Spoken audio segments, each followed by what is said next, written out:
What's up guys, it's MTG Matthew back with another video, and today I'm going to present to you a very spicy deck. One that I'm really fond of because it involves my favorite archetype, which is Bant Control. I just love Bant Control for the fact that you have interaction from blue, you got ramp in green, and you got all the removal from white, and all together I think it's just the best control package that is out there, the most fun control package. So today we're going to take a look at a new Bant Control version that I built, and I've been climbing with this version in Platinum quite a lot actually.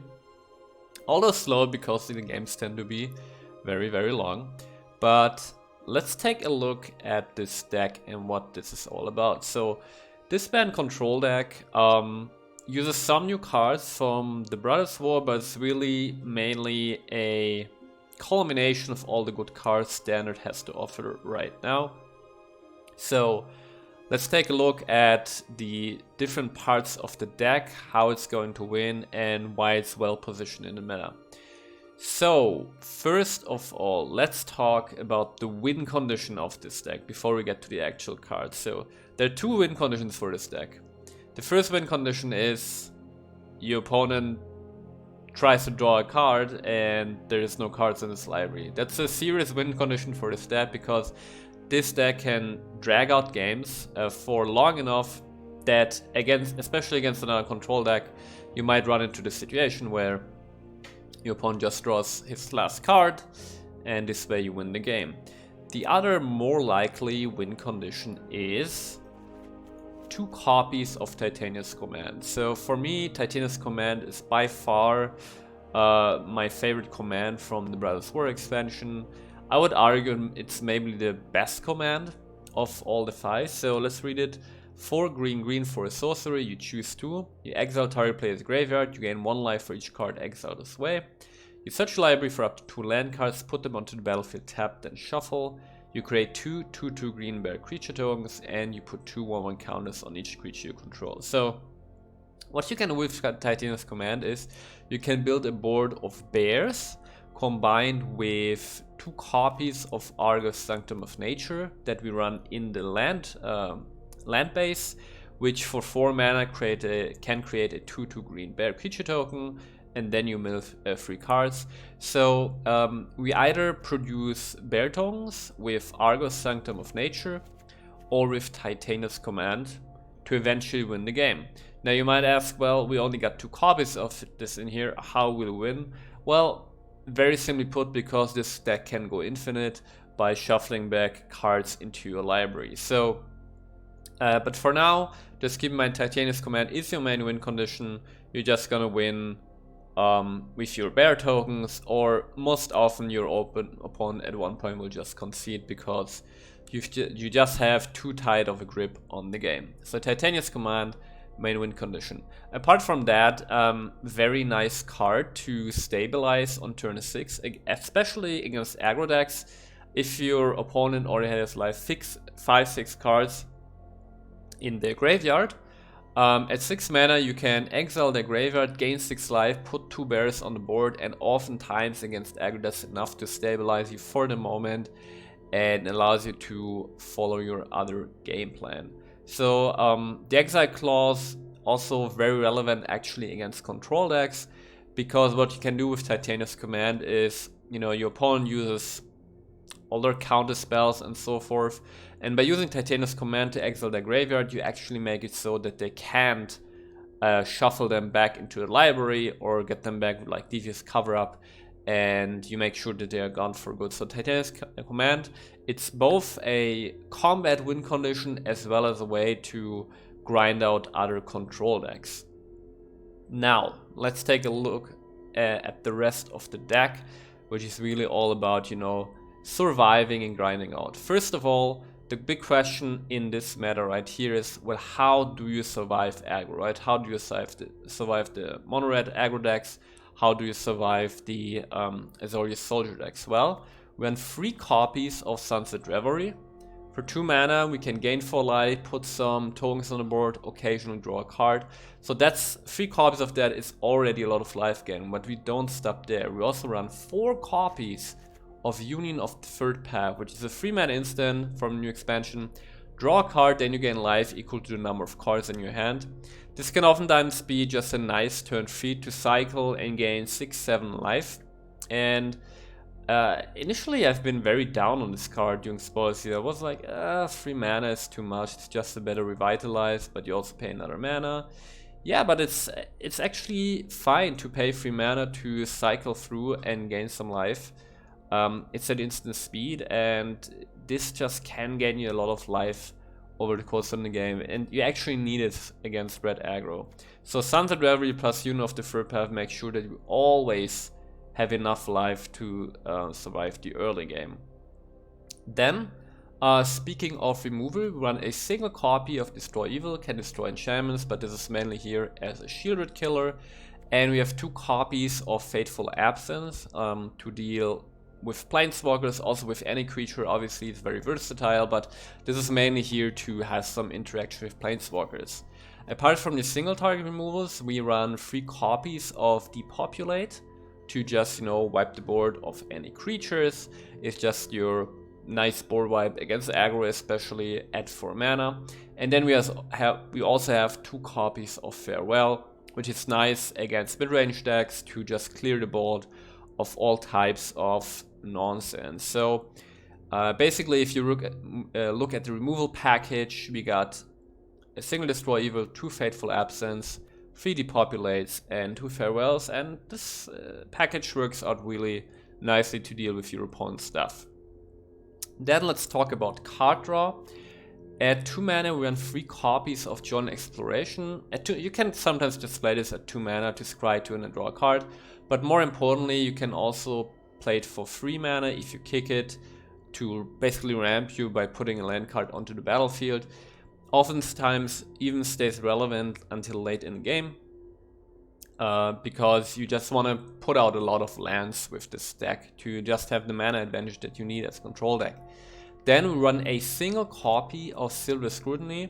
Just a single copy in here because as an X spell, this can often be just this big value bomb later in the game, and we don't really need more than 1 in this deck, because we also run 3 copies of Memory Deluge, which is our main way of drawing cards, right, at 4 mana and at 7 mana.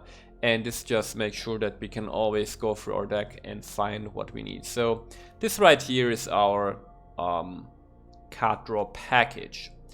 And then finally, let's talk about counter spells and basically how this deck goes infinite. So the way we go infinite is 2 copies of Witness the Future, which is a 3 mana sorcery. Target player shuffles up to 4 target cards from their graveyard into a library. You look at the top 4 cards of your library, then put 1 of those cards into your hand and the rest on the bottom of your library in a random order. So you could argue that why would you run Witness the Future instead of Devious Cover-Up? Well, in this deck, the reason is mainly from the mana curve. This happens at 3 mana and not at 4 mana, because at 4 mana we either want to cast Memory Deluge or a Depopulate. So Witness the Future fits nicely into turn 3 if you don't cast the Union of the Third Path. But also more importantly, it's just cheaper, right? It's just cheaper than Devious Cover-Up, and also you can play it immediately and it immediately draws your cards. So it's just a way to get through your deck and find what you need. And it's just really here to over time make our deck better. As we play more and more lands, we can just shuffle cards we want to have in our deck from the graveyard into the library, and this way we can just go infinite with Witness the Future, right? But then we also run 2 copies of Endless Detour. The 3 mana Bant instant, which says the owner of target spell, non-land permanent or card in the graveyard puts it on top or bottom of the library. So this is a lot of interaction, right, for all kinds of stuff. But what we can do in this deck with Endless Detour is, for example, we can put a Witness the Future from our graveyard back on top, and this way, shuffle stuff back into the library. But more importantly, what's the extra kind of spice I put in this deck is we run a single copy of one with the Multiverse, which allows us to look at the top card of our library at any time and play lands and cast spells from the top of our library. Which means that if we have an Endless Detour and a One with the Multiverse on the board, we can put anything from our graveyard on top of our library and play it immediately due to One with the Multiverse. And this can be really nice. If on your opponent's turn you want to put a counter spell from graveyard on top of your library to counter something your opponent just played. And speaking of counter spells, which are the final 2 cards in our deck, we run 2 copies of Dissipate. Dissipate is really probably the best single counter spell in Standard right now, because it counters anything at 3 mana, but more importantly it exiles the spell, right? And there's so much stuff that your opponent want to have in the graveyard, so exiling straight away is so useful, even against like control decks. If you Dissipate a Memory Deluge, it's gone for good. So Dissipate, really nice counter spell, also supports our game plan of you know, wanting to grind out our opponent and just remove every card they have that could interact with us. And then also we run 2 copies of Negate, because at the end of the day, we run so much creature removal or an interaction of any kind that it's mostly gonna be non-creature spells that really gonna get us. So just 2 simple copies of Negate goes a long way. And yeah, that's the deck. It's a super grindy control deck. It's built specifically to be very well set up against aggro and be grindy enough to also kill other control decks, and you know, anything in between is also manageable. So hope you guys enjoyed today's video, and I see you guys soon.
hors d'oeuvres, extra crisp. Come on, Chandra.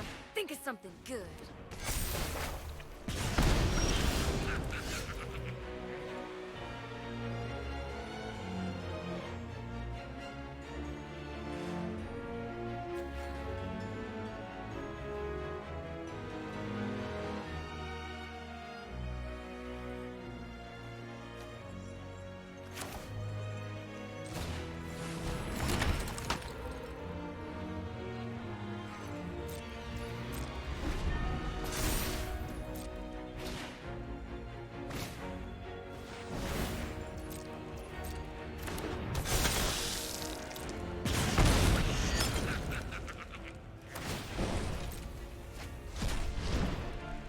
Fun idea.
Come on, Chandra. Think of something good.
A plan.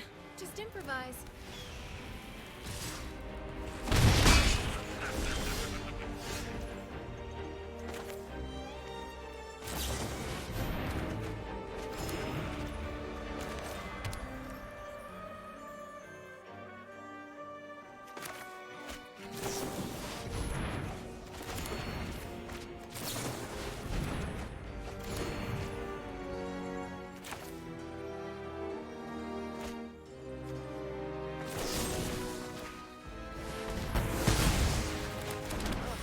Next time, I'll wear more comfortable shoes.